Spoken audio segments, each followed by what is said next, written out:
안녕하세요, 청취자 여러분. 오늘 저희와 함께 대구대학교의 역사를 좀 깊이 들여다보는 세 번째 시간을 갖겠습니다. 특히 오늘은 대구대학교 개교 70주년을 준비하는 저희 시리즈에서 아주 중요한 부분인데요. 1964년부터 1981년까지 정말 격동의 한국 현대사 속에서 대학이 어떻게 다시 힘을 내고 미래를 준비했는지 그 과정을 살펴보려고 합니다. 지난번에는 그 5.16 군사정부 조치로 잠시 2년제 초급대학으로 축소되었던 상황을 다뤘었잖아요. 네, 맞아요. 오늘은 그 어려움을 딛고 어떻게 다시 4년제 한국사회사업대학으로 딱 서고 또 내실을 다지다가 한사대학으로 이름을 바꾸면서 종합대학으로 가는 그 발판을 마련했는지 그 흥미진진한 과정을 한번 따라가 보겠습니다. 여러분의 자료들을 보면서 핵심을 짚어보죠. 네, 바로 그 시기입니다. 설립 초기의 특수성, 그러니까 특수교육하고 사회복지 분야에 대한 어떤 사명감, 이걸 인정받아서 어렵게 4년제 지위를 되찾은 뒤였죠. 그리고 이제 이 분야를 중심으로 뿌리를 아주 단단히 내리던 그런 때입니다. 하지만 동시에 박정희 유신 체제부터 시작해서 1980년 광주민주화 운동까지 한국 사회 전체가 정말 엄청난 변화를 겪던 시기 아니었습니까? 그렇죠. 이런 배경 속에서 대학이 어떤 고민을 하면서 성장했는지 그 발자취를 같이 따라가 보는 게 참 의미가 깊다고 생각합니다. 네. 먼저 1961년에 2년제 초급대학으로 격화되었을 때 내부에서는 이게 좀 부당하다 이런 인식이 컸다고 하셨죠. 네네. 아무래도 행정 편의적인 조치로 대학의 어떤 본질적인 사명을 훼손할 순 없다. 이런 공감대가 있었던 것 같아요. 어떻게 다시 4년제 복귀를 추진하게 된 건가요? 1962년 10월에 재단법인 대구 맹아학원 이사회 기록을 보면요. 설립 목적의 특수성과 외국의 통례, 이걸 근거로 4년제 대학으로 돌아가야 한다. 이런 결의가 만장일치로 채택됩니다. 아, 만장일치로요? 네, 단순히 그냥 과거로 돌아가자가 아니라 특수교육이랑 사회복지 전문가 양성, 이게 대학 본연의 사명인데 이걸 다 하려면 4년제 교육이 꼭 필요하다. 이런 당위성을 내세운 거죠. 마침 또 문교부 정책 변화의 어떤 기류 같은 걸 포착하고 아주 적극적으로 움직인 겁니다. 단순히 재승격 신청만 한 게 아니라 보니까 야간부 설치도 함께 추진했다는 점이 좀 눈에 띄네요. 네, 맞아요. 이게 교육 기회 확대라는 측면에서도 중요한 결정이었을 것 같아요. 그렇습니다. 1963년 7월 이사회에서 그 근로학생하고 직장인들을 위해서 2부제, 그러니까 야간부 설치를 결의해요. 아하. 배우고 싶어도 낮에 일해야 하는 분들께도 문을 열어주겠다, 이런 의지였죠. 그리고 그해 9월 드디어 문교부에 4년제 한국사회사업대학 설립하고 기존 초급대학은 폐지해달라 이렇게 정식으로 신청을 합니다. 그때 아동복리법 시행령 같은 법규에서도 관련 분야 종사자 자격으로 4년제 졸업자를 요구하고 있었으니까요. 사회적인 필요성이나 명분도 충분했죠. 아, 법적인 근거도 있었군요. 같은 시기에 법인 명칭이 재단법인 대구맹아학원에서 학기법인 영광학원으로 바뀐 배경은 뭘까요? 그냥 이름만 바꾼 건 아니겠죠. 네, 이게 단순한 이름 변경 이상이었어요. 어떤 제도적인 변화하고 미래 비전을 담은 결정이었는데 1963년에 사립학교법이라는 게 만들어지면서 법적인 형태를 재단법인에서 학교법인으로 바꿔야 했고요. 아, 법 때문에. 네, 이 기회에 맹아학원이라는 이름이 대학의 더 넓은 발전을 담기에는 좀 한계가 있다? 이런 의견이 나왔습니다. 그래서 여러 논의 끝에 1964년 1월 18일 학교법인 영광학원으로 새롭게 출범하게 됩니다. 설립 목적에 보면 기독교 정신에 의거하여 초등, 중등 및 고등 교육을 실시한다 이렇게 명시하면서 한국사회사업대학뿐만 아니라 대구 광명학교, 대구 영어학교까지 다 아우르는 그런 교육기관으로서의 정체성을 딱 명확히 한 거죠.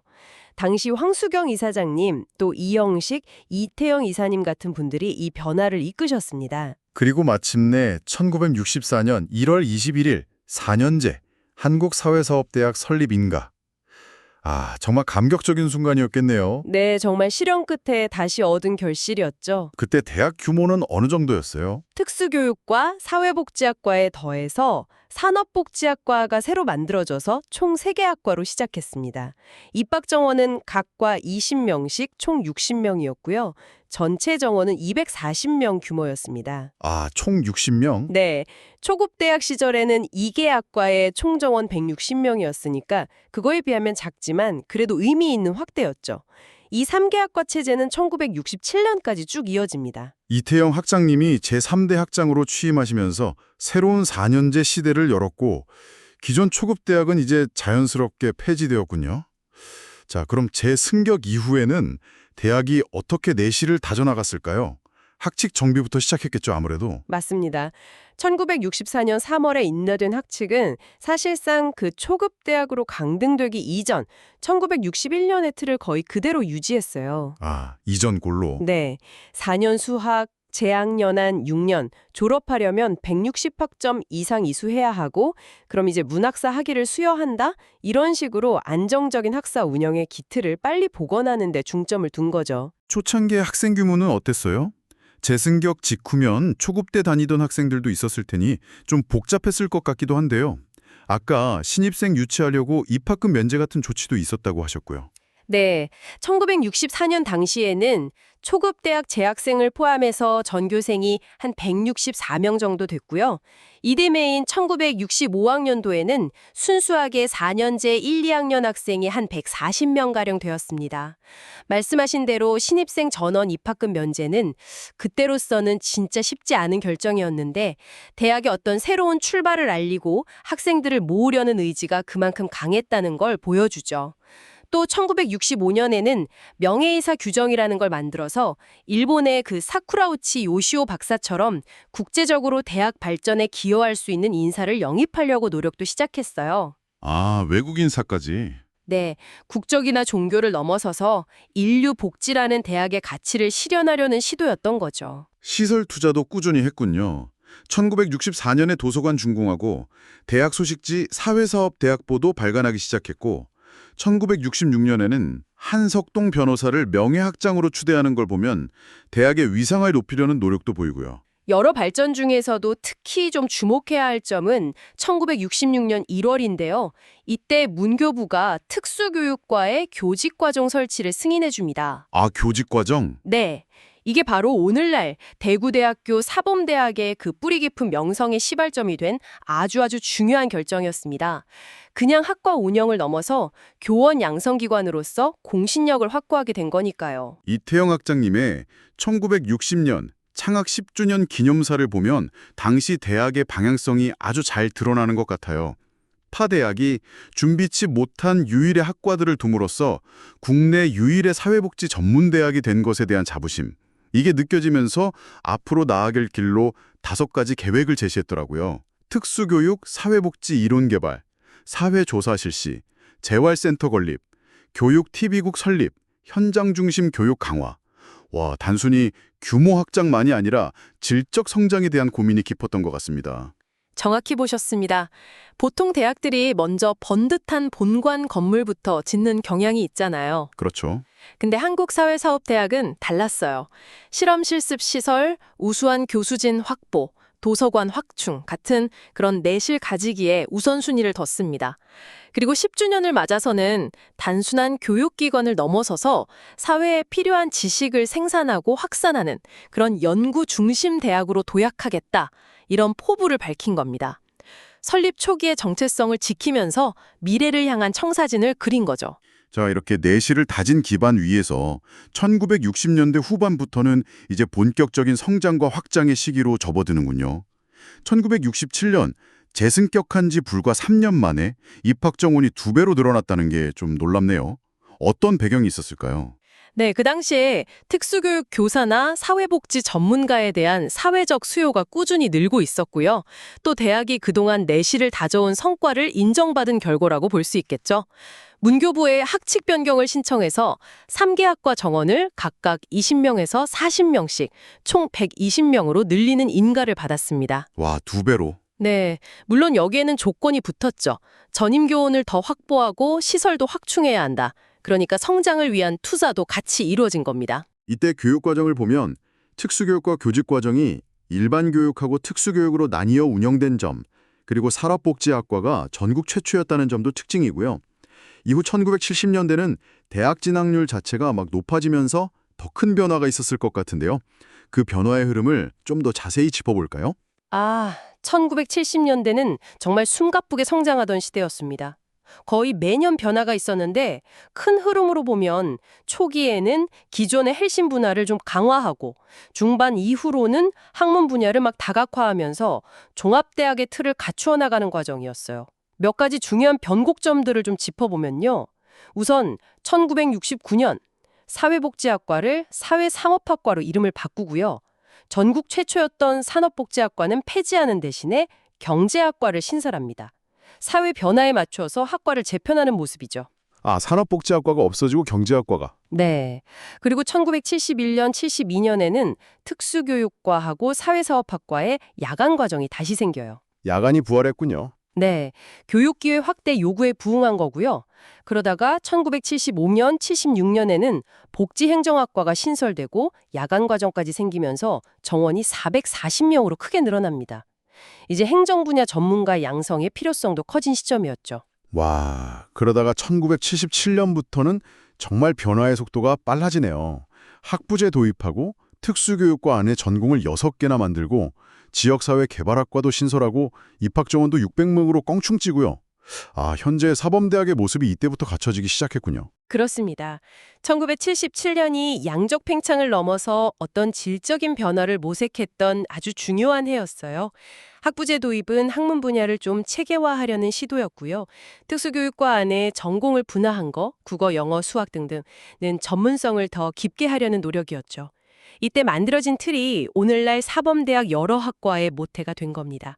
그리고 주간, 야간 정원을 똑같이 300명씩 배정한 것도 균형 발전을 위한 고민을 보여주는 대목이고요. 그리고 1978년에는 경영학과 회계학과가 생기고 79년에는 드디어 공학부, 건축공학, 토목공학, 공업경영학과, 여기에 사회학과, 무역학과까지 신설되면서 정원이 순식간에 1,300명을 넘어섭니다. 와, 이건 단순히 학과 몇 개 들린 수준이 아니라 대학의 정체성 자체를 확장하는 엄청난 변화인데요. 이때부터 경산 캠퍼스 이전도 시작되었고요. 맞습니다. 특히 1979년 공학부 신설은 아주 상징적인 사건이에요. 특수교육과 사회복지 중심대학이라는 이미지를 넘어서서 당시 한국 사회의 산업화 요구에도 부응하고 명실상부한 종합대학으로 나아가겠다. 이런 의지를 보여준 결정이죠. 그렇죠. 공대는 정말 큰 변화네요. 네. 생존과 성장을 위한 아주 과감한 자기 혁신이었습니다. 그리고 1971년부터 쭉 준비해온 경산 캠퍼스 부지로 이전하기 시작한 것도 이런 비약적인 성장을 뒷받침하기 위한 필연적인 수순이었고요. 정말 대단한 성장세입니다. 하지만 이 시기는 동시에 유신체제의 그 엄혹한 정치 상황, 학생운동과 휴교령, 비상계엄 이런 것들로 사회 전체가 극심한 긴장 상태에 놓여있던 때이기도 했잖아요. 네, 맞아요. 이런 외부 환경의 압박 속에서도 대학이 이렇게까지 팽창할 수 있었던 동력은 뭘까요? 그게 참 어려운 질문입니다만 몇 가지 측면에서 볼 수 있을 것 같아요. 우선 특수교육하고 사회복지 분야는 당시에도 정부 정책적으로 좀 육성이 필요한 분야였고 이게 대학의 기본적인 성장 동력이 되었겠죠. 또 하나는 1970년대 경제 성장하고 맞물려서 고등교육에 대한 사회적 수요 자체가 폭발적으로 증가하던 시기였습니다. 대학 입장에서는 이런 시대적 흐름에 발맞춰서 양적 성장을 통해 대학의 규모와 영향력을 키우려는 그런 전략적인 판단도 있었을 거고요. 물론 그 과정에서 정치적 상황에 따른 어려움이나 통제가 왜 없었겠습니까? 그럼에도 불구하고 성장을 멈추지 않았다는 점, 이게 중요합니다. 그런 격동의 시기를 지나서 1979년 12월 한국사회사업대학은 한사대학으로 교명을 변경합니다. 이 이름 변경에는 어떤 의미가 담겨 있었을까요? 한사대학. 한사대학. 네, 비록 여전히 단과대학 형태였지만 한국사회사업대학이라는 이름에 담긴 어떤 특정 분야, 즉 사회사업이라는 이미지를 넘어서서요. 앞서 보셨듯이 인문, 사회, 경상, 공학까지 다 아우르는 종합적인 대학으로 나아가고 있다는 현실과 미래 비전을 반영한 이름이었습니다. 약 15년 정도 사용되면서 대학의 정체성을 상징했던 한국사회사업대학이라는 명칭은 이제 역사의 한 페이지로 넘어간 거죠. 실제로 1980년 2월 졸업식부터는 한사대학 제17회 졸업식이라는 이름으로 열렸습니다. 한사대학으로 새 출발을 한 1980년. 이때 또 한 번 대규모 학과 신설과 정원 증대가 있었네요. 국문과, 영문과 같은 인문계 학과를 포함해서 무려 9개 학과가 새로 생기고 정원이 1,700명을 넘어서다니 와, 정말 쉼없이 달려온 느낌입니다. 서호의 봄으로 상징되는 민주화 요구가 막 분출했다가 5월 광주 민주화 운동으로 이어진 아주 비극적인 해였습니다. 대학가 역시 그 중심에 있었고요. 바로 그런 혼란스러운 상황 속에서 전두환 신군부가 730 교육개혁 조치라는 걸 발표합니다. 이게 대학에 미친 영향이 상당히 컸다고 들었는데요. 그렇습니다. 730 조치, 그 핵심은 대학 입시 본고사를 폐지하고 과외를 전면 금지하고 그리고 졸업정원제를 실시한다는 거였어요. 졸업정원제요? 네, 특히 졸업정원제는 입학정원보다 졸업정원을 적게 설정하거나 초기 방식 또는 입학정원의 130%까지 학생을 선발하고 졸업할 때 일정 비율을 탈락시키는 방식, 후기 방식을 의미했습니다. 겉으로는 과열 과외를 막고 대학 문턱을 낮춘다 이런 명분이었지만 실제로는 학원을 통제하고 대학 운영의 자율성을 침해한다는 비판이 아주 많았습니다. 졸업정원제, 입학은 좀 쉬워졌을지 몰라도 갑자기 늘어난 학생들을 수용할 시설이나 교수진 부족 문제, 또 경쟁이 심해지니까 중도 탈락자 문제 같은 부작용이 심각했다고요. 네, 맞아요. 게다가 국어, 국사, 교련 같은 국제 과목 이수를 다시 강제하는 등 대학 통제 분위기가 더 강해졌고요. 한사대학은 이런 변화에 어떻게 대응했나요? 한사대학 역시 이 거대한 정책 변화의 파도를 피할 수는 없었습니다. 시대적 요구와 정부 정책 사이에서 생존과 발전을 위한 길을 찾아야만 했죠. 근데 좀 흥미로운 점은 한사대학이라는 이름이 생각보다 오래가지는 못했다는 거예요. 아, 그래요? 네, 1981년 7월에 종합대학인 한사대학교로 승격이 되었는데 불과 석 달 뒤인 10월에 다시 대구대학교로 교명을 변경합니다. 와, 정말 짧았네요. 그렇죠. 결과적으로 한사대학이라는 이름으로 신입생을 받은 것은 1980년 하고 1981년 딱 2해뿐이었던 셈이죠. 정말 짧은 기간이었네요. 그럼 1981학년도에는 졸업정원제가 본격 시행되면서 또 큰 폭의 정원 증가와 학과 신설이 있었군요. 네, 졸업 정원을 2,210명 기준으로 잡았는데 이걸로 500명이 증원된 거고요.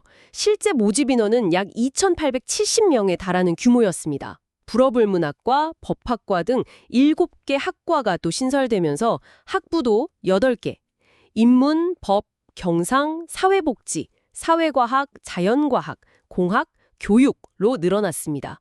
그리고 전일제 수업이 시행되면서 주야간 구분도 이때 폐지됩니다. 와, 이걸 좀 정리해보면 1964년에 3개 학과, 정원 60명으로 다시 출발했던 대학이 불과 17년 만인 1981년에는 8개 학부, 30개 학과, 13개 전공에 졸업정원 2,210명, 실제 모집 인원은 2,800명이 넘는 엄청난 규모로 성장한 거네요. 이 시기 대학 운영을 이끌 리더십은 어땠나요? 이 기간 동안 학교법인 영광학원의 이사장은 이영식 선생님 1964년에서 1977년에 이어서 황종동 선생님 1977년에서 1994년이 맡아서 주요 결정들을 이끄셨고요. 특히 한사대학 시기에는 최대식 교무처장님을 중심으로 한 교무위원회가 실질적인 학사 운영을 심의하면서 이러한 급격한 양적 성장을 관리했습니다. 이 폭발적인 성장이 바로 1982년 마침내 종합대학교, 대구대학교로 승격되는 결정적인 발판이 된 거죠. 네. 학부의 성장만큼이나 또 중요한 게 학문적 깊이를 더하는 대학원의 발전일 텐데요. 대학원 설립 과정은 어땠나요? 네, 학부 재승격 이후에도 꾸준히 대학원 설립을 준비했습니다. 1972년에 신청해서 1973년 1월 마침내 결실을 맺는데 이게 또 아주 중요한 의미를 가져요. 바로 우리나라 최초로 특수교육학과 석사학위 과정 설치 인가를 받은 겁니다. 정원은 20명이었고요. 와, 국내 최초 특수교육 석사과정. 네, 청각, 시각, 정신박약, 지체부자유와 교육 이렇게 4개 전공으로 시작했죠.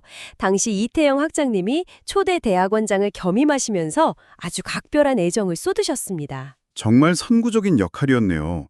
대학원도 학부처럼 빠르게 성장했나요? 그렇습니다. 석사과정은 1974년에 사회사업학과를 시작으로 경제학과 1978, 복지행정학과 1979, 지역사회개발학과 1980이 차례로 신설됐고요. 1981년에는 국문, 영문, 수학 등 무려 6개 학과가 한꺼번에 추가되면서 총 11개 학과, 정원 160명 규모로 늘어났습니다. 박사과정 역시 1975년 특수교육과 정원 3명으로 시작해서 사회사업학과 1977, 경제학과 1980, 행정학과 1981가 추가되어서 4개 학과, 정원 48명 규모로 성장했습니다. 학문적 깊이를 더하려는 노력이 여기서도 보이죠? 첫 석사학위는 1975년에 나왔군요. 신한철 님이 특수교육 분야 1호 석사셨네요. 1981년까지 배출된 석박사가 160명이 넘으니 짧은 기간에 정말 상당한 성과입니다. 명예박사 학위도 이때 시작되었다고요? 네, 1975년에 일본의 사쿠라우치 요시오 전 농림 대신하고 한국 BBS 박현석 회장님께 사회복지 분야에서는 처음으로 명예문학 박사 학위를 수여했습니다. 아, 사회복지 분야 최초 명예박사? 네, 대학의 국제적인 위상을 높이고 교류를 활성화하려는 목적이었죠. 1981년까지 일본 인사 4명을 포함해서 3개국 7명에게 수여되었는데 1978년에 영친왕비 이방자 여사께 수여된 것이 특히 좀 눈에 띕니다. 학술 교류, 특히 초창기에는 일본과의 교류가 활발했던 이유가 있을까요? 그게 당시 국내 특수교육하고 사회복지 분야가 상대적으로 좀 발전이 더뎠기 때문에요. 이 분야에서 앞서 있던 일본의 학문적 성과나 경험을 배우려는 이태영 학장님의 아주 적극적인 노력이 있었습니다. 1967년 다카하시 교수, 정신 박야가 연구, 세키네 교수, 기독교 아동교육 초빙을 시작으로 1968년에는 중증 장애아 교육의 권위자인 쇼지 사부로 박사를 초빙했는데 이분은 나중에 개원 교수로 활동하시면서 대학 발전에 크게 기여하셨어요. 아, 개원 교수까지. 네. 에쿠사 박사 같은 분은 대구 남영학교 설립 자문을 하기도 했고요. 1970년대 들어서는 일본뿐만 아니라 필리핀, 대만, 독일 등 교류 대상 국가도 점점 다양해집니다. 교수님들의 해외 연수나 파견, 또 외국 대학과의 자매 교련도 활발했군요. 단순히 외국 학자를 초빙하는 걸 넘어서 우리 교수진의 역량을 강화하고 국제적인 네트워크를 구축하려는 노력이었네요. 맞습니다. 1977년 일본 시설 연수라든지 1981년 미국 대학과의 교환 교수 파견, 독일이나 일본 학회 참가, 같이 교수님들의 국제적인 안목을 넓히는 기회를 꾸준히 마련했고요. 미국 애슐랜드 대학 1979, 퍼시픽 크리스찬 대학 1977, 대만 중국문화원 대학 1980 이런 곳들과 자매 결연을 맺은 것은 학생 및 교수 교류의 어떤 제도적인 기반을 마련했다는 점에서 의미가 있습니다. 그럼 국내 학술 활동은 어땠나요? 교수님들의 연구나 학생들의 활동은요? 이 역시 아주 활발했습니다. 이태영 학장님의 특수교육 개론 1963, 이영환 부학장님의 사회복지 행정 1963 같은 책들은 해당 분야에서 정말 선구적인 저술로 평가받고요. 1968년에는 대학의 공식 논문집인 한국사회사업대학 논문집이 창간되었고 대학신문인 사회사업대학 보도, 학술교류의 장려표를 톡톡히 했습니다. 학생들도 가만히 있지 않았죠. 특수교육학회의 특수교육과학, 사회복지학회의 복지 같은 학생 학회지가 꾸준히 발간되었고요. 심지어 산업복지과 학생들은 대구 시내 소음이나 가스 오염도를 직접 측정하거나 1966, 일용노동자 실태를 조사하는 1968 등 현실 문제에 대한 연구활동을 벌이기도 했습니다. 오, 학생들이 직접요? 네. 1970년대 이후로는 교수님들의 전문서적 출간이 그야말로 본물을 이루면서 학문적 토대를 더욱 단단히 다져나갔습니다. 오늘 이야기를 쭉 종합해보면 1964년부터 1981년까지는 한국사회사업대학이 4년제 대학으로 다시 일어선 후에 그 격동의 시대 속에서도 꾸준히 내실을 다지고 정말 비약적인 성장을 거듭하면서 한사대학 시기를 거쳐 마침내 종합대학, 대구대학교의 기틀을 완성한 그야말로 파란만장하면서도 결정적인 시기였다. 이렇게 정리할 수 있겠네요. 그렇습니다. 초급대학교과라는 실현을 딛고 일어섰을 뿐만 아니라 특수교육과 사회복지라는 그 설립 초기의 핵심 가치를 지키면서도 시대의 변화와 요구에 부응해서 인문, 사회, 자연, 공학까지 아우르는 종합대학으로 과감하게 변신을 시도하고 또 성공시킨 과정이었습니다. 특히 유신체제나 7.30 교육개혁 같은 외부의 압력과 급격한 정책 변화 속에서도 성장을 멈추지 않고 앞으로 나아갔다는 정이 아주 인상 깊습니다. 이 시기에 형성된 특수교육과 사회복지 분야의 깊은 역사와 전문성, 그리고 또 끊임없이 변화하고 확장해온 그 역동성이 오늘날 이렇게 거대하고 다채로운 종합대학으로 성장한 대구대학교의 정체성에 어떤 식으로 녹아 있을까요? 어쩌면 그 뿌리 깊은 가치와 변화를 향한 에너지가 현재 대구대학교를 움직이는 힘일지도 모르겠습니다. 이 중요한 역사의 한 장을 청취자 여러분도 함께 기억해 주시면 좋겠습니다. 오늘 저희와 함께 이렇게 깊이 있는 탐구에 동참해 주셔서 감사합니다. 대구대학교 70주년 기념 시리즈 다음 시간에도 흥미로운 이야기로 찾아뵙겠습니다. 밝아오